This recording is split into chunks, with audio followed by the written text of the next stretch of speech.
అందరికీ welcome back to my YouTube channel. ఈరోజు chicken fry చేసేద్దాం రండి. బాణీలోకి అయితే నేను 2 టేబుల్ స్పూన్స్ ఆఫ్ ఆయిల్ వేసుకున్నాను. దాంట్లోకి పచ్చిమిర్చి అవి వేగాక ఆనియన్స్ వేసి బ్రౌన్ కలర్ వచ్చేదాకా వేపి అందులో కొబ్బరి తురుముని అలాగే పసుపు దాంతోపాటు అల్లం వెల్లుల్లి పేస్ట్ని వేసి పచ్చివాసన పోయేదాకా వేయించుకున్నాను. తర్వాత అందులోకి 1/2 kg చికెన్ అయితే నేను ఇక్కడ యాడ్ చేశాను.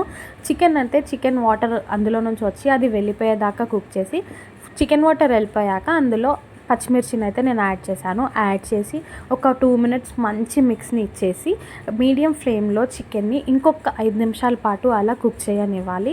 చికెన్ కుక్ అయిన తర్వాత నేను ముందుగానే ఎల్లిపాయలు ఇంకా కారం ఒక దాంట్లో వేసుకొని గ్రైండ్ చేసుకున్నాను అనమాట. నార్మల్గా చేయితో దంచుకున్నాను.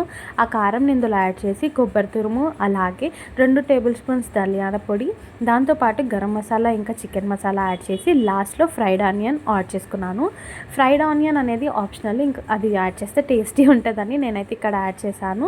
దాన్ని ఒక మంచి మిక్స్ ఇచ్చేసి ఆ మసాలా ఫ్లేవర్స్ అన్నీ ఆయిల్లోకి అలాగే చికెన్లోకి మంచిగా పట్టేదాకా కరెక్ట్గా మంచిగా చికెన్ అయితే కలుపుకొని 2 నిమిషాల పాటు మూత పెట్టి మళ్ళీ ఉడికించుకోవాలి.